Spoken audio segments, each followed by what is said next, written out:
अस्सलाम वालेकुम, मैं हूं मुख्तार अहमद, आपके साथ वर्चुअल यूनिवर्सिटी का कोर्स लेके ह्यूमन रिसोर्स मैनेजमेंट, जिसका कोड है MGT 501। और आज हम अपना 30वां लेक्चर शुरू करेंगे, that is the 30th lecture. And remember, we are talking about human resource management, very important subject, very applicable subject इसे कहना चाहिए, जिसकी एप्लीकेशन रियल लाइफ में है, वो हम कर रहे हैं। तो आज 30वें लेक्चर के साथ let's start our today's session. And since this is our 30th lecture, so we have already covered maximum topics related to this subject, and I'm sure you should be confident enough now to discuss those topics and respond if somebody will ask you certain questions. So देखते हैं कि आज क्या हमने cover करना है, लेकिन उससे पहले as usual, what about the previous lecture 29th one, उसमें क्या हमने डिस्कस किया था, उसको लिंक करते हुए आगे चलते हैं। तो याद है क्या उसमें था? बुरी बात है, पढ़ना चाहिए और साथ साथ काम करते रहना चाहिए। So we were at the compensation part. हमने HRM को डिस्कस करना शुरू किया, बेसिक मैनेजमेंट के कॉन्सेप्ट पढ़े, बिहेवियर एस्पेक्ट को कवर किया, and then we shifted to basic HRM activities. वहाँ पे हमने रिक्रूटमेंट से सिलेक्शन से सारा प्रोसेस देखा, सिलेक्शन होके सोशलाइज होते देखा, and then we cover the orientation, training, development, फिर जॉब एवेल्युएशन, उसकी प्राइसिंग, और अल्टीमेटली हम कंपनसेशन पे आ गए। और कंपनसेशन में भी हमने फिर दो उसकी साइड्स देखी, डायरेक्ट और इनडायरेक्ट। और डायरेक्ट में हमने पे पैकेजेस को डिस्कस किया, कैसे उसका डिटरमिन करते हैं, सैलरीज को, कमीशन को, बोनसेस को डिस्कस किया, and then we also covered the indirect part, and that was our previous lecture about benefits, जिसको हम इनडायरेक्ट को, जो कंपनसेशन है, इसको बेनिफिट्स का नाम भी देते हैं।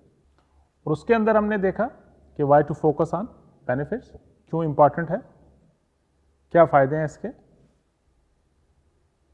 टाइप ऑफ बेनिफिट्स को हमने डिस्कस किया बड़ी डिटेल में, starting with the retirement benefits से रिक्रिएशन तक, हेल्थ का,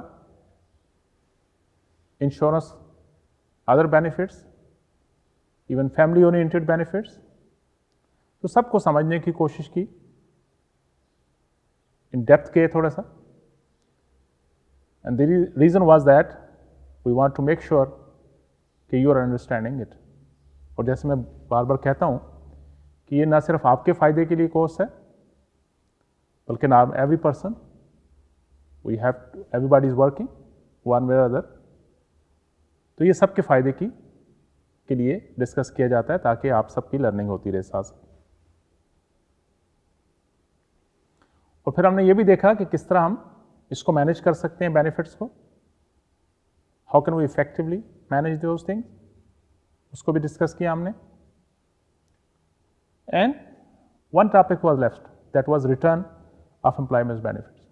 क्योंकि टाइम कंस्ट्रेंट की वजह से हमें प्रीवियस लेक्चर जल्दी ख़त्म करना पड़ा, तो बेनिफिट्स का एक दो स्लाइड रह गई थी, तो मैंने सोचा आज आपसे वो शेयर करता चले। And that was the return of employees benefit. क्या इसका फ़ायदे हैं? एक तो उसका सबसे बड़ा फ़ायदा, you can have the effective recruitment, it will create a good image in the market and people will come to your organization. ज़्यादा से ज़्यादा पोटेंशियल लोग आएंगे आपकी तरफ, तो ये अफेक्ट करेगा आपकी रिक्रूटमेंट प्रोसेस को in a positive way, if your benefits are good and attractive. And that will also help you to improve the morale and loyalty of your workforce. वो लोग जो आपके लिए काम कर रहे हैं, उनका मोरल भी हाई होगा, और उनकी loyalty with organization is also going to be improved. Because if you are taking that much pain, you as organization, if organization is taking that much pain and they are so concerned about the welfare and about the उसकी जो उसकी welfare है, उसकी जो requirements हैं about the workforce, then naturally न सिर्फ उनकी परफॉर्मेंस अच्छी होगी, बल्कि वो लायल भी रहेंगे। And due to this there will be low turnover and absenteeism. Turnover क्यों होता है, एब्सेंटिज्म क्यों होता है? And you know what is turnover, right? People come and just leave the organisation and join another organisation, और this is a bad repute for organisation. जब उनको पता है कि उनका अदारा, उनकी ऑर्गेनाइजेशन, उनकी institution is taking well care of them, so why they should leave, why they should miss their work. ये तो तभी होता है जब कोई मजबूरी के तहत वक्ती तौर पे कहीं जॉब कर रहा है तो वो कहता है कोई बात नहीं, छुट्टियां कर लेते हैं। And I have seen in my life too, if you are satisfied with your organization, even people don't go for their normal leaves. एक तो होता है ना कुछ ऐसी हमने लीव्स भी डिस्कस की हैं जिनको लीव इनकैशमेंट मिलती है, जिनको अर्न लीव भी कहते हैं हम, और कुछ जो आपकी कैजुअल लीव जो उसी साल, जो उस साल के अंदर ख़त्म हो जाती हैं, वो तो या आप लीव यूटिलाइज कर लें या वो ख़त्म हो जाएंगी, लैप्स हो जाएंगी उस साल के एंड, उस टाइम पीरियड के एंड। तो वो लोग जो इंजॉय करते हैं working, even they don't take those normal leaves, वो तो छुट्टी के दिन भी ऑफिस का काम कर रहे होते हैं। So this is a good thing, good return, and of course benefits are playing very important role there for this behaviour. So then, what are the returns of effective benefits? Effective recruitment, improved morale and loyalty, and lower turnover and absenteeism. Anything else? Let's see. Yes, good public relations. Now, public relations with whom? Employer and employees. And of course, with the society, because your image is going to be seen as positive or negative in the market, and that can develop a good relationship even within the society. तो ये सारे outcome हैं, फायदे हैं उस plan के जो organisation बनाती है, जिसे हम इनडायरेक्ट कंपनसेशन या बेनिफिट्स और इंसेंटिव की बात करते हैं। What about today's topics? We are almost done with the compensation, but still certain things are there. I was just going through your text and we have seen few topics, so I thought I should bring them here and discuss them. So let's talk about pay for performance. What is this? What is this concept and how it is effective? This is a compensation philosophy of higher pay for higher contribution. The more you will work, the better you will get. The better you produce, the more you will get. So that is performance for pay system. Performance will be calculated on corporate performance and personal performance. जब performance की बात करते हैं, एक तो personal performance होती है ना, एक as a whole corporate performance की बात भी होती है। And meeting the challenges of pay for performance system. Let's see what are the challenges. Is it so easy? If it is easy, why don't everybody go for it? There might be certain challenges. Let's try to understand those challenges. You have to link pay and performance appropriately. It's difficult because sometimes it is difficult to quantify the performance. आगे हम देखेंगे कि कुछ क्या होना चाहिए, criteria कौन सा होना चाहिए परफॉर्मेंस का, तो उसमें कुछ चीज़ें ऐसी हैं जो शायद आप काउंट नहीं कर सकते, इनटेंजिबल चीज़ें भी होती हैं। तो वहाँ पे कैसे आप इसकी कैलकुलेट करेंगे और कैसे इसको लिंक करेंगे? Of course when we are talking about piece basis पे जो पेमेंट करते हैं वो तो है, जितनी शर्टें बनाई आपने उतने पैसे मिल गए, जितना यूनिट आपने प्रोड्यूस किया उतना पैसा मिल गया आपको, जितना वजन आपने उठाया उतना आपको उसका रिटर्न मिल गया। But some time certain other indicator और जो पैरामीटर्स हैं उनको क्वांटिफाई करना और लिंक करना is a bit difficult job, but still people are doing that. It is not impossible. Use pay for performance as part of broader HR system. उसमें कुछ difficulties भी आएंगी, आगे हम देखेंगे कि ये सिस्टम फेल भी होते हैं, वो कौन कौन से रीज़न है जिसकी वजह से फेल होते हैं, तो वहाँ पे आपको ये बात समझ आएगी. And you have to build trust, employees trust, कि yes it is biasless, it is fair, तो उसी से उसका फिर रिटर्न भी निकलेगा. क्योंकि मिसयूज तो चीज़ें हो सकती हैं ना. Promote the believe that performance makes a difference. You have to convey a message to your other people. Yes, we mean business. And you have to convey a message that performance can make a difference. Difference in what? In their career, in the reward system, and of course in their overall credibility for the organization, loyalty for the organization. And you should use the multiple layer of the reward. अब इसमें भी क्या है कि आपने वो link develop करना है परफॉर्मेंस का और पे का. Now everybody is, let's see, if you have 10 employees and out of 10 8 are giving good performance, तो should you be giving the same reward to 10 all those 8 people जो अच्छी performance दे रहे हैं? That might be dangerous. Again within those 8 you can have also, you have to differentiate कितनी अच्छी performance, उसका point system कोई और जो पैरामीटर आप बनाएंगे जिसके बेस पे फिर आपने उसी तरह फिर रिवार्ड भी देना है. उसके लिए फिर you have to create different layers. You have to increase employees involvement in this whole process, so they should also be clear what is happening. कौन सा उसका पैरामीटर होगा, क्योंकि आपने देखा कि हमने जब परफॉर्मेंस अप्रेजल्स पढ़ रहे थे या समझ रहे थे, तो उसमें भी हमने इन चीज़ों को डिस्कस किया कि दोनों को पता होना चाहिए. जो रेटर को भी मालूम होना चाहिए कि उसने क्या चीज़ रेट करनी है, और एम्प्लॉय को भी पता होना चाहिए कि उसके कौन कौन सी चीज़ों को उन्होंने चेक करना है. And then you have to use motivation and non financial incentive to increase the commitment. Now this motivation and non financial can be other benefits like indirect जिसे कहते हैं, या इवन जो रिकग्निशन जो है, एप्रिसिएशन जो है, these are motivational factors. And you know that, and you remember it, the motivation play a very vital role in performance. याद है कहाँ पे इसको पढ़ा था? Yes, when we were trying to understand what is performance, and we said at that time that performance is the function of abilities, motivation, and opportunities. तो motivation is a pivotal part.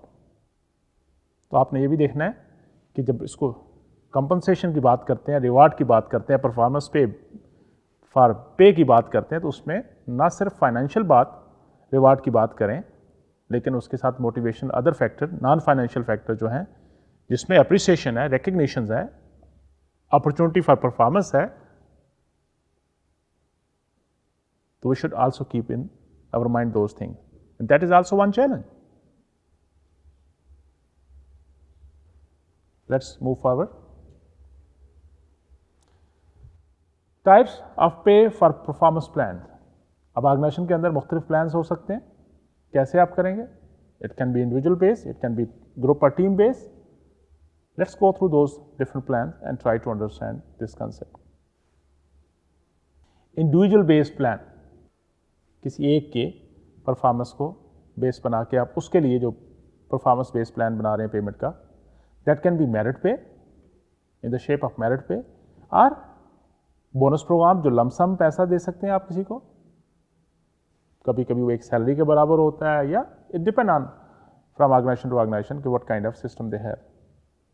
And maybe you can have some award system, जैसे हमारे यहाँ banking में होता है कि अगर वो बैंकिंग का एक खास उनका कोर्स होता है वो कंप्लीट कर लें और अच्छी परफॉर्मेंस दें, तो they can have a cash award for you.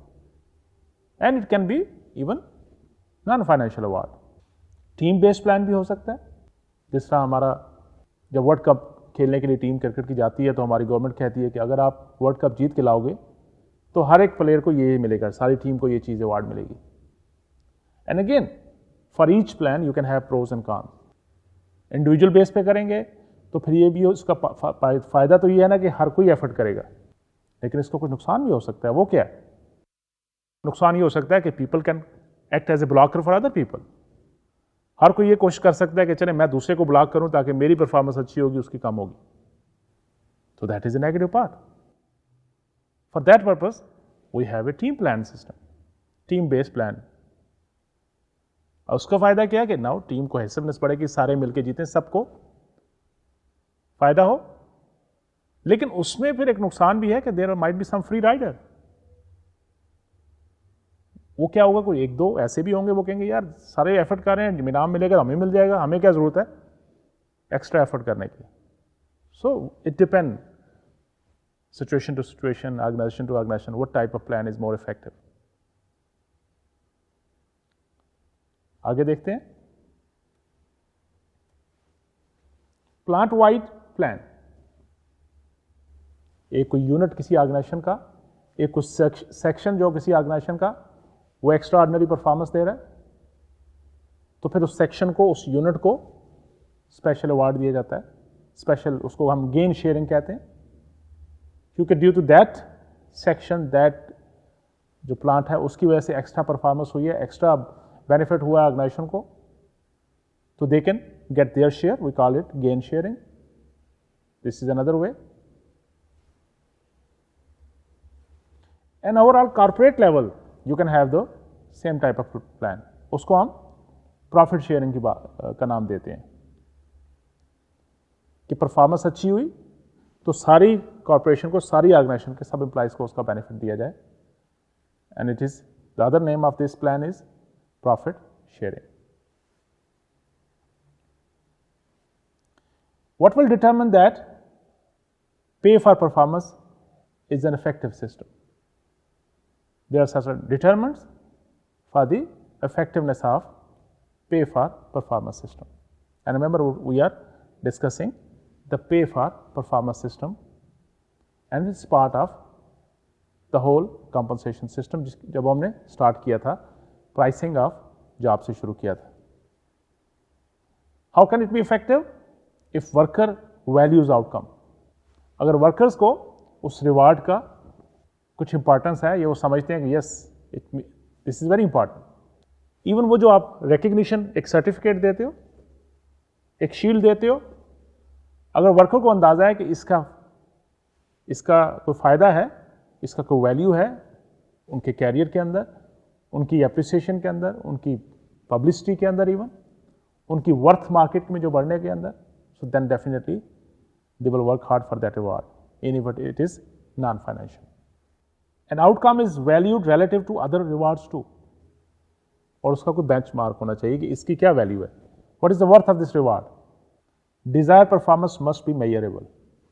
आपका ये सिस्टम उसी वक्त ज़्यादा इफेक्टिव हो सकता है अगर परफॉर्मेंस को आसानी से मेजर कर सकें आप.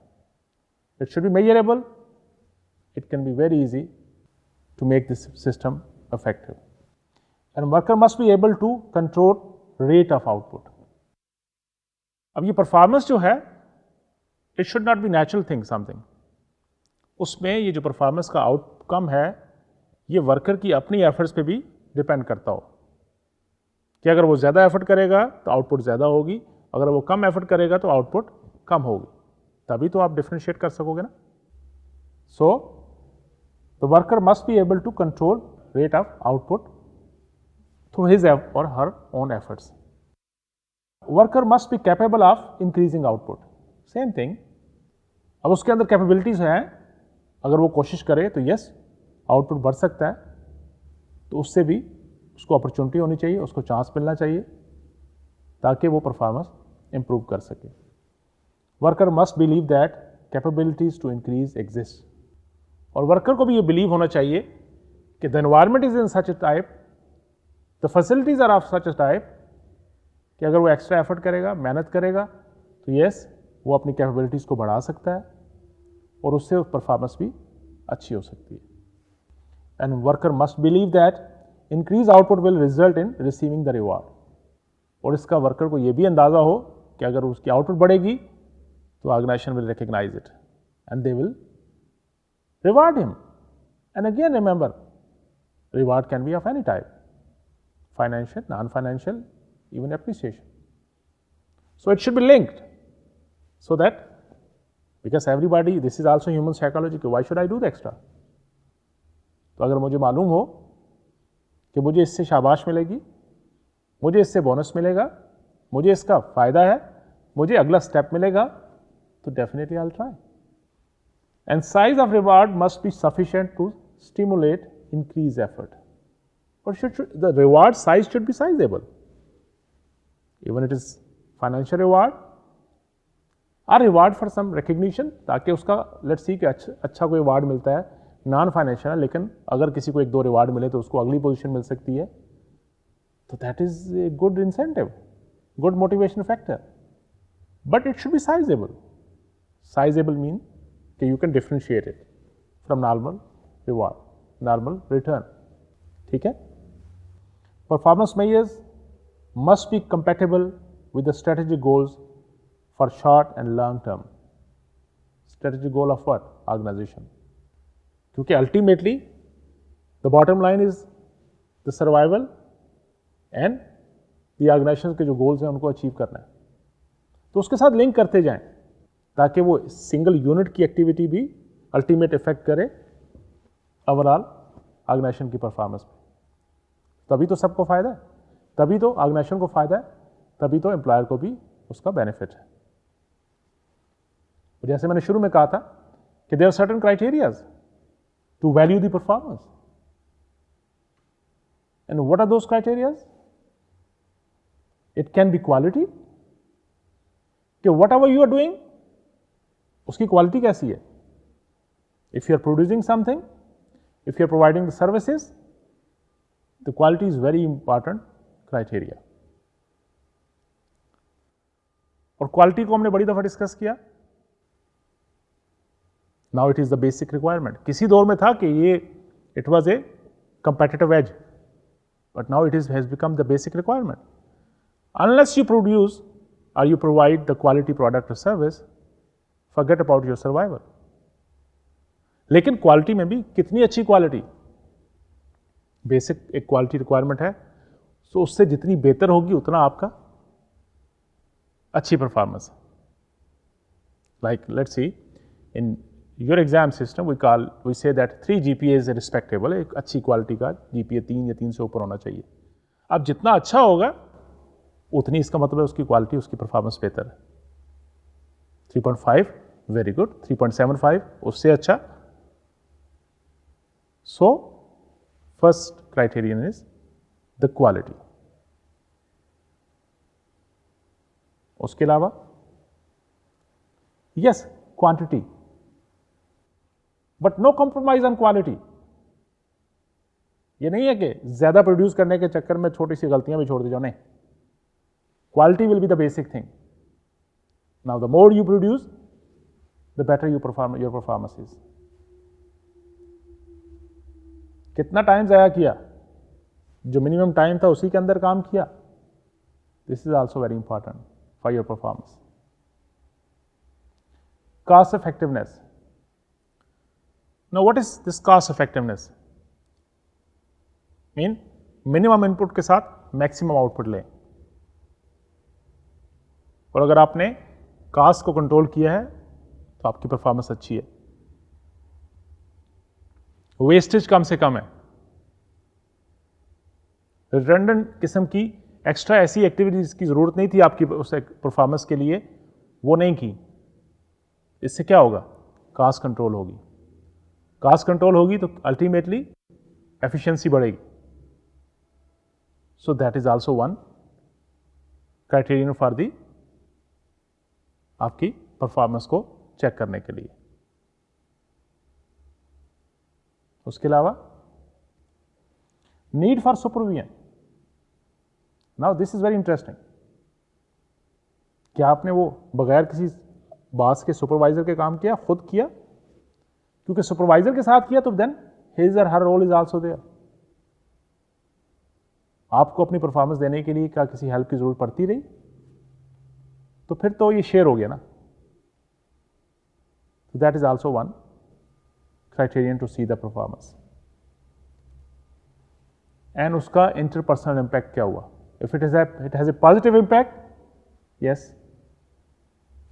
उसका आपको पॉजिटिव बेनिफिट मिलेगा as far as the performance measurement is concern.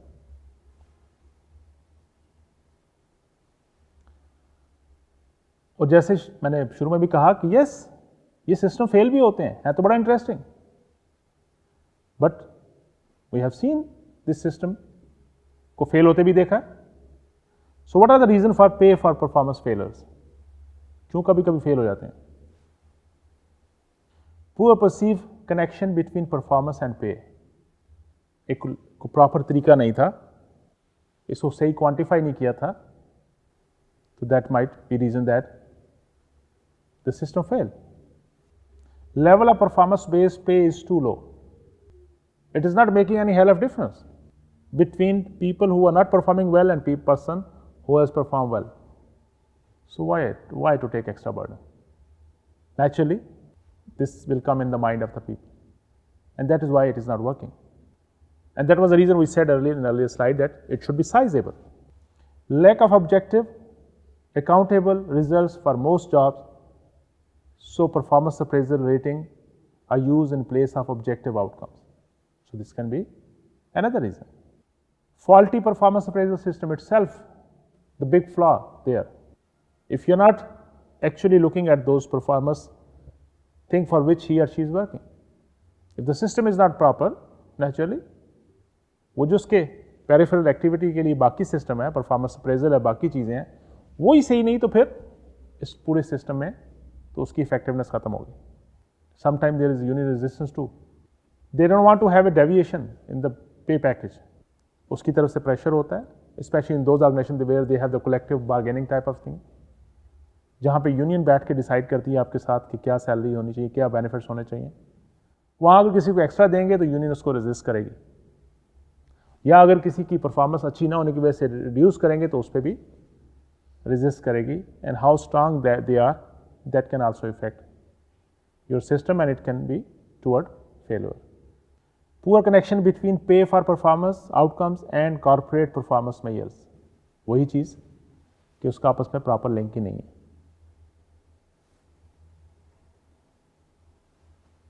So that was about performance for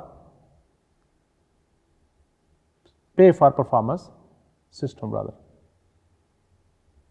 जब किसी ने परफॉर्म किया, now you have to reward him और हर। वो कैसे करते हैं? आजकल उसको हम पैसे की शक्ल में देखते हैं। And what is money? पैसा, रुपया, उसकी डॉलर की शक्ल हो सकती है, उसकी पाउंड की शक्ल हो सकती है, उसकी यूरो की शक्ल हो सकती है।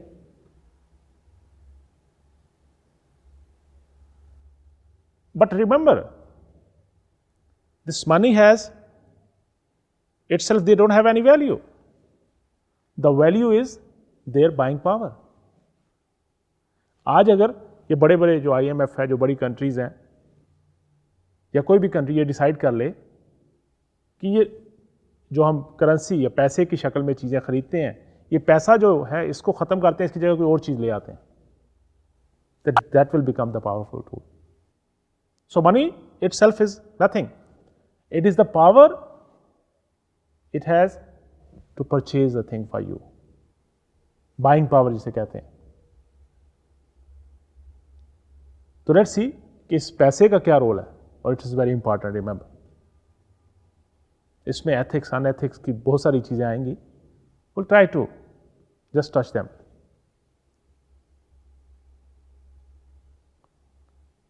So next topic is the role of money. क्या है? किसी ने कहा है, when someone says it is not the money, it is the principle. Believe it, it is the money. The bottom line is money. Yeah? इसको समझें, किसी की कोटेशन है, anonymous लिखा हुआ, कि when someone says it is not the money, it is the principle, it is the money. Actually he or she is talking about money. वो Adam Smith है ना, जिसने अच्छी किताब भी लिखी है, द वेल्थ ऑफ नेशन. वो क्या कहते हैं कि everything revolve around the economic factor and that is the money. और मनी क्या है? Just the buying power. ये बुरी चीज नहीं है, लेकिन इतनी अच्छी भी नहीं है। इसका यूज अच्छा या बुरा हो सकता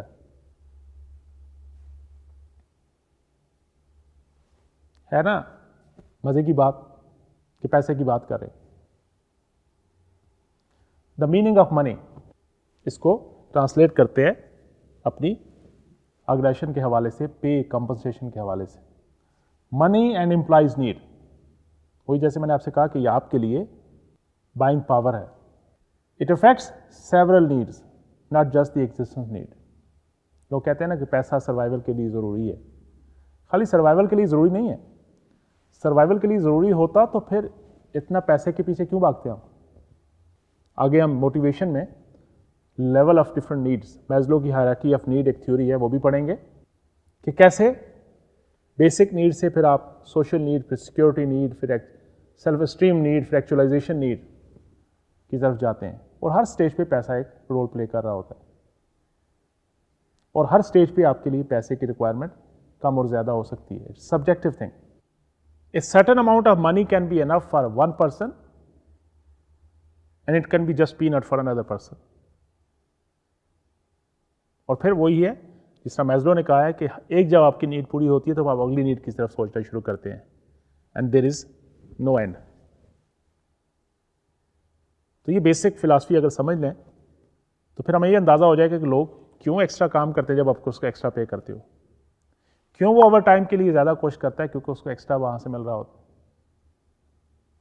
और अगर इसको अच्छी तरह मैनेज कर लें आप, तो यही चीज़ फ़ायदेमंद हो सकती है। वरना ये एक मसला भी क्रिएट कर सकती है। सो अगर हम नीड की बात करते हैं तो ना सिर्फ उसकी बुनियादी जो एग्जिस्टेंस नीड है, रोटी, कपड़ा और मकान, उसके अलावा भी दूसरी नीड्स के लिए भी उसको ये मनी जो है, ये पैसा जो है, उसको इफेक्ट कर सकता है। And they value the people, the working people, everybody rather, they value their services and place high value on them. क्यों? They perceive money as symbol of their achievements. को पूछता है कि भैया आपकी कितनी सैलरी है, किस ग्रेड में हो? तो जैसे जैसे आप ज्यादा ग्रेड बताते हो तो एक kind of your head is up, you feel that yes this is my achievement, I am making that much money. Of course legitimate तरीके के साथ बात कर रहे हैं, जायज तरीके के साथ। Will not remain in low paying organisation. लोग ये कहते हैं कि why should I work there, they are paying very low. मैंने तो मास्टर किया है, मैंने तो पीएचडी किया है, और उसके एट पार मुझे मिलनी चाहिए सैलरी। आप कहेंगे कि मैंने तो फलां साइंस में, फलां चीज़ में मैंने मास्टर किया, फलां चीज़ में मैंने बीएस किया, तो ये तो लो पे कर रहे हैं, तो I should not go there. And it vary from person to person. और फिर उसी बेस पे हर कोई अपनी एबिलिटीज़ को भी जब समझता है और लिमिटेशन को भी समझते हुए फिर उस इक्विटी को समझने की कोशिश करता है कि what is my worth, how much I am delivering and how much I should be getting, and it is all to do with the perception part. Money and attitude, इसका क्या ताल्लुक है? पैसे का एथिकल इस्तेमाल भी हो सकता है और अनएथिकल भी हो सकता है, लेकिन पैसा itself is not a evil. It is the use of that money which can be evil use or ethical use, and it represents success and should be budgeted carefully. इसीलिए जैसे आप देखते हैं कि आपको पॉकेट मनी मिलती है घर से, खर्चा जो बच्चों को देते हैं पेरेंट्स, तो वो जो जितना उनके पास पैसा होता है, अगर उसी मीन के अंदर रहते हुए वो अपनी बजट को अच्छी तरह कर लें तो they will be very happy. इसी तरह आपके पेरेंट्स की अर्निंग होगी एक खास अमाउंट, और अगर वो उसको अच्छी तरह बजट करके वो वाइडली उसको यूटिलाइज करें तो that will become their success. Otherwise always will be in a problem. यही चीज़ ये बताई गई है कि पैसे के साथ जो एटीट्यूड है, it can B ethical, unethical, it can be a success, it can be a failure, and that is a subjective thing. And how can we improve the reward effectiveness? Keeping in view this value of the money और उसकी attitude पे क्या effect होता है. We have to link reward to the performance. अभी हमने थोड़ी देर पहले पे फॉर परफॉर्मेंस को डिस्कस किया. So we can wisely link this reward with the performance. We can effectively manage it. Ensure rewards are relevant and use team reward for interdependent jobs. हमने वो जो आपने पढ़ा था कि किस तरह उनको इंसेंटिव दिए जाते हैं, अब पे फॉर परफॉर्मेंस के बेस पे, उसमें हमने देखा था इंडिविजुअल और टीम बेस. अगर काम जो है उन सारा एक दूसरे पे डिपेंड कर रहा है, then of course the team reward will be more effective.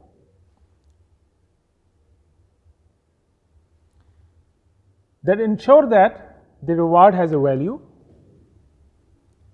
and people take it as a value, and beware of unintended consequences. अब उसकी वर्थ क्या है, उसकी वैल्यू उसके लिए क्या है जिसको आप रिवार्ड दे रहे हैं. और जैसे हमने अभी देखा कि it is a relative term. किसी के लिए एक थोड़ा अमाउंट ही इनफ है और किसी के लिए there is no limit. But again, we cannot change our system or policy from person to person. We have to make sure it is sizable, it is relevant, but yes, it is fair with the performance base. And money can also act as a motivator. Money is a motivational factor. कैसे? जैसे मैंने आपको Maslow की बात की, Maslow and एल्डर्फ के हवाले से pay should prove specially motivational to people who have strong lower level need. जैसे किसी ने किसी भूखे से पूछा कि 2 और 2 कितने होते हैं, तो उसने क्या कहा कि 4 रोटियां, बिकॉज ही वॉज हंग्री. ये जो पैसा है इसकी रेलेवेंस है with the need basically. Regarding to Maslow, किस नीड पे आप इस वक्त आप हैं, आपकी उस वक्त क्या चीज़ ज़रूरत है, उस वक्त उस चीज़ की उतनी ही वैल्यू आपके लिए बन जाएगी. उसकी जो हायरार्की ऑफ नीड की स्टेजेस हैं, वो पहली स्टेज है basic need, then is the security need, then is the social need, and इसी तरह आगे. अब जिसको खाने को, पीने को, कपड़े लगाने को कुछ ना हो, तो उसको सिक्योरिटी से क्या कंसर्न है. जब किसी को अल्लाह मियां देता है, उसके पास घर भी है, पैसा भी है, तो नेचुरली उसकी ज़रूरत क्या होगी कि आगे सिक्योरिटी आए, उसको सिक्योरिटी रखने की ज़रूरत पड़ेगी. उसको ये ख्याल होगा कि यस मेरे घर के आगे दरवाजे हों, लॉक करूं ताकि कोई चीज़ ना गायब हो जाए. तो इस हवाले से according to Maslow, and it can be discussion point, we can have discussion on that. You can have a different point of view, I can have a different point of view. But according to Maslow कि जितने आप नीचे level पे हैं अपनी need की, उतनी ही ज़्यादा आपको पैसे की ज़रूरत है. फिर तो आप पूछ सकते हैं जो बड़े बड़े लोग हैं इनको पैसों की क्या ज़रूरत होती है.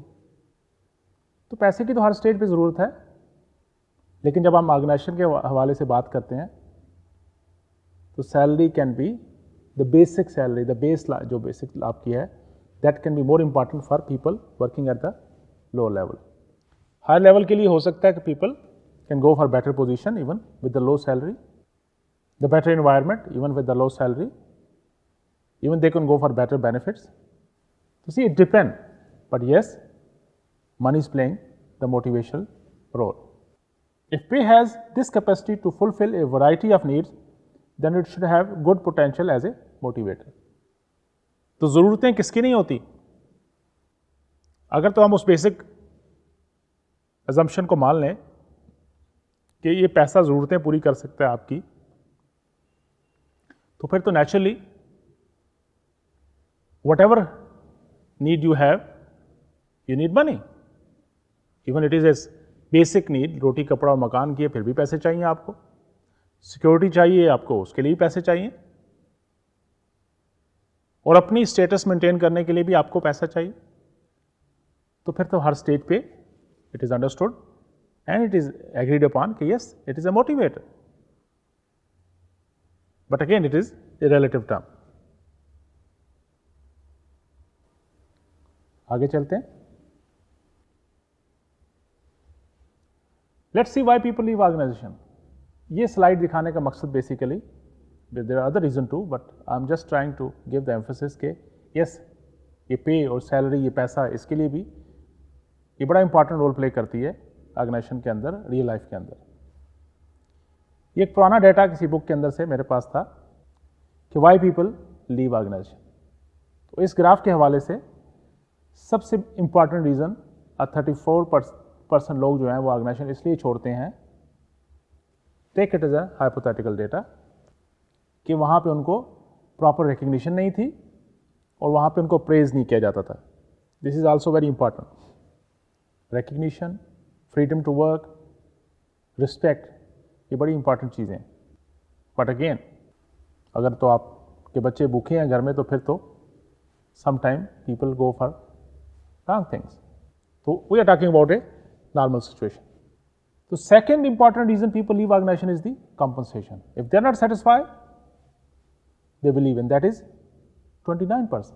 और बाकी जो रीजन है, लिमिटेड अथॉरिटी, पर्सनैलिटी कन्फ्लिक्ट्स और अदर, ये थोड़ी थोड़ी है, 13%, 8%, 16%. तो इससे एक जो हमें करते हैं, आइडिया लेते हैं, इससे जो हमें एक मैसेज मिलता है कि second most important reason people leave organisation is the compensation. They are not satisfied with their compensation. So, and when we are talking about compensation, yes, money is the important part of that compensation. Let's see a person as an economist expects. अगर मैं economic के हिसाब से देखता हूँ तो एक person as a person क्या एक्सपेक्ट करता है.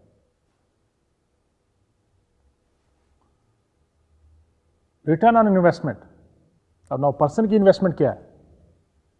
If a person working in any organization, what he or she is investing there? The time, the efforts, the commitment. तो जैसे हर बिजनेस में हर ऑर्गेनाइजेशन अपनी रिटर्न ऑन इन्वेस्टमेंट देखती है कि मैं कितना इस पे इन्वेस्ट कर रहा हूं, उसके बदले मुझे क्या मिल रहा है. Exactly the same way the employee also look at this aspect, because उसने भी जमा खर्च तो करना है ना. तो रिटर्न उसकी क्या है, उसके इन्वेस्टमेंट क्या है नाउ, द टाइम ही और she is giving to that organisation, कितनी एफर्ट्स वो लगा रहे हैं और कितने कमिटमेंट से काम कर रहे हैं. And what is in it for me, that is the return. Investment तो हो गया, उसने टाइम लगा लिया, एफर्ट्स कर ली, पूरी डेडिकेशन के साथ काम किया. Why, what is the catch, what is in it for me. वो फिर कैलकुलेशन करेगा कॉन्शियसली, सबकॉन्शियसली, और अगेन यहां पे फिर वो इक्विटी को देखेगा. And remember what was that concept, कि मैं कितनी एफर्ट लगा रहा हूं, उसके बदले मुझे क्या मिल रहा है, और उसके मुकाबले में उसी तरह की इनपुट, उतना ही आउटपुट के साथ या उतने ही मेहनत के साथ दूसरे को क्या मिल रहा है. अगर इसमें फर्क है तो then it will be under rewarded और ओवर रिवार्डेड. और same way then they compare with the outside the organisation in the market, with the market. तो ये भी एक वो देखना है कि क्या आपकी रिटर्न ऑन इन्वेस्टमेंट क्या है. ये चीज क्लियर हुई कि इन्वेस्टमेंट क्या थी एम्प्लॉइज की, टाइम, एफर्ट और कमिटमेंट, और रिटर्न क्या उनके लिए, what is catch for me. अपना इमेज देखते हुए और फिर उसको कंपेयर करते हैं जो आपको मिल रहा है. And if you are not satisfied, what is going to happen, you will leave it, you will leave the organisation. And then of course you will look at the fairness, interpret rewards, pay with other, जैसे मैंने आपसे कहा था equity के बारे में, जज what is fair, unfair, क्या आपके साथ ज्यादती हो रही है। और ये भी एक देखेंगे कि अगर आपको फेवरेटिज्म मिल रहा है तो आप शायद इग्नोर कर दें कि कोई बात नहीं, मैं एक्स्ट्रा काम करता हूँ। आई विश कि वी शुड हैव दिस करेज के ये मेरे साथ आप मुझे क्यों ज़्यादा फेवर कर रहे हो, but we always look at other people, that is to जज that it is fair and unfair. और सेटिस्फैक्शन उसी वक्त होती है व्हेन यू फील यस मेरे साथ ज्यादती नहीं हो रही, मुझे जो कंपनसेशन है फेयरली अच्छी तरह मुझे मेरा इंस्टीट्यूशन, मेरी ऑर्गेनाइजेशन मुझे पे कर रहा है। तो दैट वाज अबाउट रिवार्ड। तो लेट्स सी इस रिवार्ड से क्या बिहेवियर निकलते हैं when we are talking about organisation. And remember we are talking about the role of money, right. जैसे मैंने आपको अभी बताया कि अगर रिवार्ड आपकी एक्सपेक्टेंसी जो आपकी एक्सपेक्ट कर रहे हो और सेटिस्फैक्शन लेवल पे है तो you will stay with organisation, you will do whatever you are doing and you will try to improve it more. अगर नहीं है तो इधर एब्सेंटिज्म और टर्नओवर, दो आउटकम्स वहां से। कोई you don't care what is happening, seriously अपना काम नहीं करेंगे, मिस करेंगे डेडलाइंस, और या फिर और तलाश करेंगे जॉब और जल्दी छोड़ देंगे इस नौकरी को। और याद रखिए हम इस वक्त डिस्कस करें रिवार्ड सिस्टम को, role of money in it. लोग बाकी रीजन के लिए भी नौकरी छोड़ देते हैं, किसी और वजह से भी एब्सेंटिज्म हो सकता है, किसी मजबूरी के तहत भी कंटिन्यू कर सकते हैं, but here we are just assuming that other things are constant and if it is only with the reward और the compensation they are getting. तो ये तीन बिहेवियर आपने देखे, attendance, absenteeism and turnover based on the reward system. और इस model में देखें आप कि किसी का बिहेवियर भी again it is A reinforcement strategy. अगर पॉजिटिव रीइंफोर्समेंट है तो लोग बार बार वो करेंगे, नेगेटिव है तो नहीं करेंगे, ठीक है ना। इसमें पॉजिटिव कॉन्सिक्वेंसेस क्या है, और you can do with the reward कि you do better performance you will get this extra reward, if you do good job you will continue get this reward. तो ये this is a positive reinforcement, ठीक है ना। और अगर तो performance अच्छी नहीं होगी तो ये रिवार्ड नहीं मिलेगा, काम अच्छा नहीं करेंगे तो रिवार्ड खत्म भी हो सकता है, and that is A negative reinforcement. And that here this reward is playing the motivational factor, the reinforcement force, जिससे आप बिहेवियर को कंट्रोल करते हो अपने एम्प्लॉइज का। और ये स्लाइड आपने पहले भी देखी थी जब हम परफॉर्मेंस को डिफाइन कर रहे थे। देखिए वही मोटिवेशन फैक्टर जो है वो एक इंपॉर्टेंट रोल प्ले कर रहा है, and here it is the reward because we are discussing the reward part. कि अगर एनवायरनमेंट अच्छी है, एबिलिटी अच्छी है, आपके पास है, तो पीछे वो मोटिवेशन है, रीइंफोर्समेंट है कि if I will perform I will get the reward, if I will not perform I might not get the reward. तो फिर आप परफॉर्मेंस दोगे और आउटकम अच्छा निकलेगा। I think enough for today. So how was that money part? Let's summarise it. आज हमने पहले हाफ में पे फॉर परफॉर्मेंस को डिस्कस किया, और ये क्या, इसकी क्या फिलॉसफी है कि the more you will work the better you will get, the better you will work the more you will gate, right. और उस पर टाइप्स ऑफ पे फॉर परफॉर्मेंस प्लान हमने देखे, जिसमें इंडिविजुअल प्लान था, जिसमें मेरिट पे को डिस्कस किया और बाकी चीज़ों को, फिर टीम बेस्ड प्लान था, उसके अलावा प्लांट बेस्ड प्लान देखा हमने, और फिर कॉर्पोरेट बेस्ड प्लान देखा हमने कि जिसमें आप प्रॉफिट शेयरिंग भी करते हैं। तो ये सारे चीज़ें हमने अपने पे फॉर परफॉर्मेंस की डिफरेंट टाइप्स में डिस्कस की। इसके अलावा और भी क्या देखा, लेट्स सी। वो reason for pay for performance failures भी देखे हमने कि अगर परफॉर्मेंस इंडिकेटर ही गलत है, परफॉर्मेंस सिस्टम ही गलत है, अप्रेजल, और आपस में लिंक नहीं है, तो yes that will fail. And then we came to our second part of today's lecture, that was role of the money, कि पैसा की क्या वैल्यू है उसमें फिर मैंने इस चीज़ को एक क्वेश्चन से शुरू किया किसी की कि when someone says money, rather someone से it is not the money, it is the principle, it is the money. It is giving the emphasis कि इंपॉर्टेंस ऑफ मनी, कि जितना मर्जी हम कहना कि असूल की बात है, लेकिन of course there must be some catch. और फिर हमने मनी को एज मोटिवेटर देखा कि किस तरह ऑर्गेनाइजेशन में परफॉर्मेंस के लिए जो मोटिवेशन होती है उसमें पैसा क्या रोल प्ले कर रहा होता है। So what should be the next logical topic? Naturally the motivation, right? बड़ा इंपॉर्टेंट टॉपिक है अगले लेक्चर के लिए, motivation. So I think we should stop it here. तो बिफोर आई शुड गो, वो फिर मेरी भी आदत है कि I will again ask you to work hard और मोटिवेशन के बारे में ज़रूर पढ़िए। और जैसे किसी ने कहा है ना कि आज का काम कल पे मत छोड़ें, क्योंकि कल नया काम मिलेगा आपको। मोटिवेशन के लिए ज़रूर पढ़िए। इसी उम्मीद के साथ टिल नेक्स्ट टाइम, अल्लाह हाफिज़ एंड अस्सलाम वालेकुम।